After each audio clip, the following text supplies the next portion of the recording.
Do you have a dream? I had a dream once.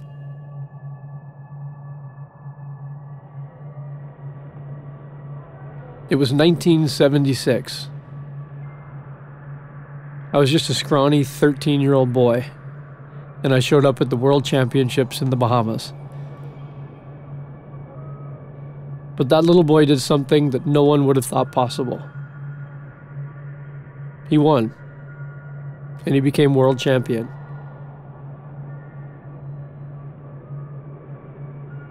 It's not easy to know what's best. I always tell other kids to follow their dreams, venture out on their own, using their motivation and their focus to realize their dreams and to become the best that they can be. This story is about a little 13-year-old boy too. He's got a dream, and he's going to follow that dream.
The little 13-year-old boy in our story is from Dunoon. Dunoon is what people in South Africa would call an informal settlement, or a previously disadvantaged area, or a township. It's situated to the east of Table Mountain and to the north of Killarney Gardens. Every Saturday, a registered, non-profit organization gathers kids from these disadvantaged areas to drop them off at the crystal white beaches of Blobergstrand, along the shores of Table Bay. But when the registered, non-profit organization picks up our 13-year-old, it's not at his home in Dunoon. That would be too dangerous. That's why they pick him up 200 meters on the far side of the township, at an oil refinery.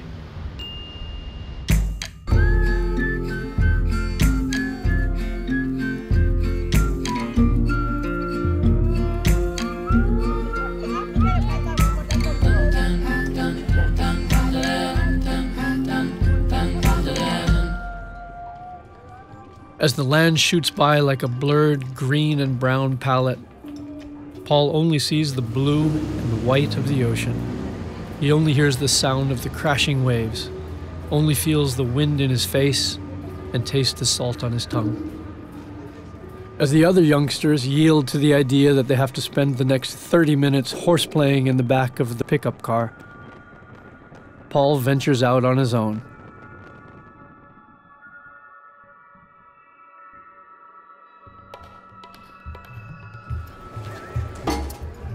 Many of the people in Dunoon live in so-called Wendy houses.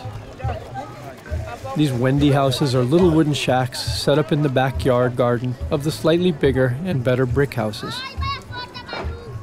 On Sunday, Paul's mother cooks all day. Paul likes to help. It's something to be taken really seriously.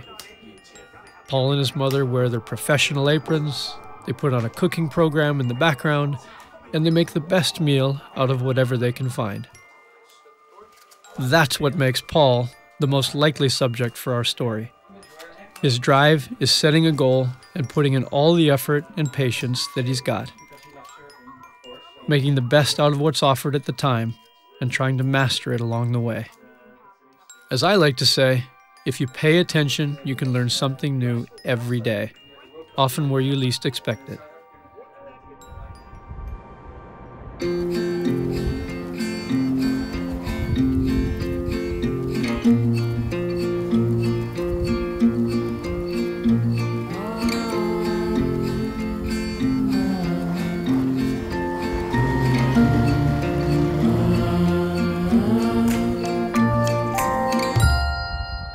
Monday, not the day of the week that most people would favor, but not Paul.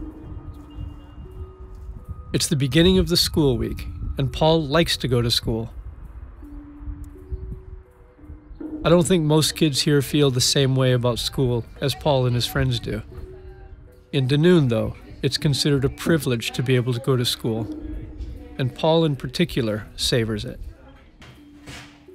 Paul is especially keen of mathematics.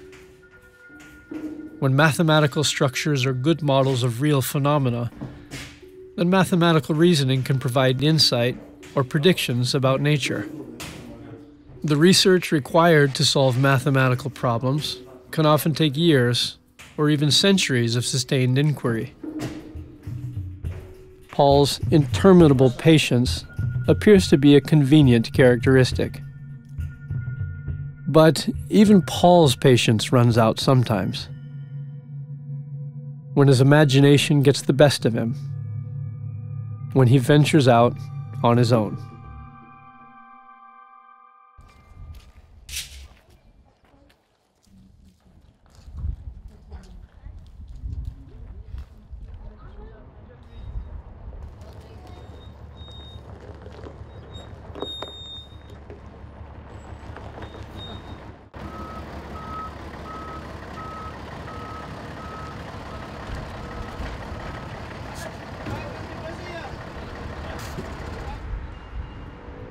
Paul predicts that it's a good day to go to the beach. Luckily, Blåbergstrand is en route from school to Dunoon.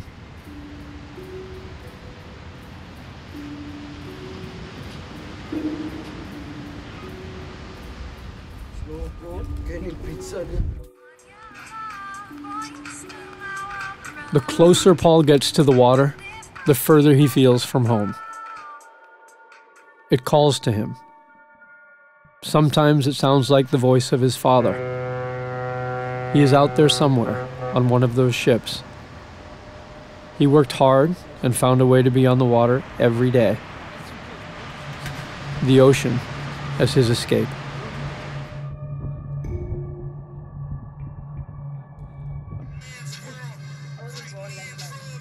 Paul used to own a telephone, but he lost it when he was robbed.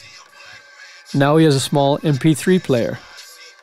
It's not as good as the phone, but at least they can listen to music whenever they want.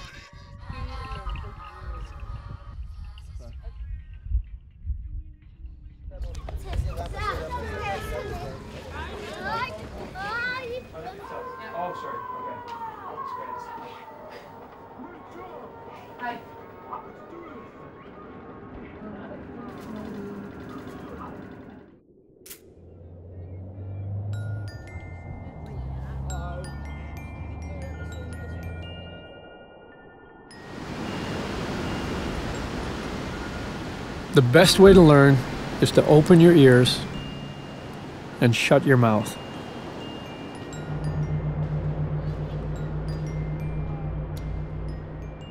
The ocean, the wind, and the waves. They're always changing and evolving and challenging you.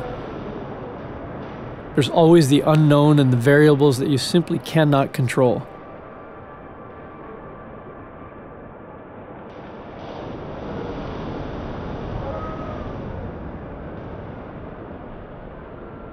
The beach is a fantastic place to grow up in general, but even better when you make the ocean a big part of your life. Every day on the water is a good day.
On Friday, the working week ends for most of the men of Dunoon. Late in the afternoon, the little wages that they get paid are handed out. The money is most often immediately spent on alcohol or drugs. You can feel the mood change if you're present in one of the 23 streets of the township. In the early afternoon, it's quiet, with children playing and chatting mothers on the streets in front of their shacks. But by the end of the day, that will all change. From Friday to Saturday, basically no one sleeps in Dunoon. First, there's partying. For most of the children, this is not a fun evening. But some can sleep through it with the music on their small MP3 players turned on as loud as it can go. On Saturday, everyone is cranky. The money has run out.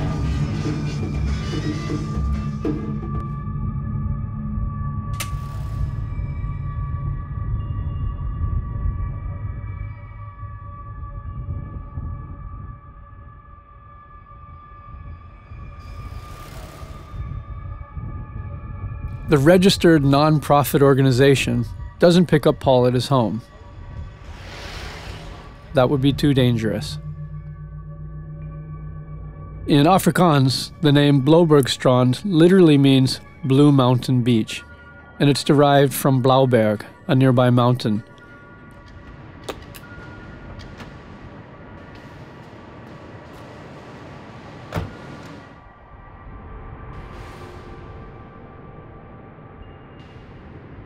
Paul is very proud to be part, however so small, of the legendary surfing history of Blaubergstrand. Every Saturday, he stands where innumerable great surfers stood before him. Listen as the voice of the water calls him in. The ocean as his escape.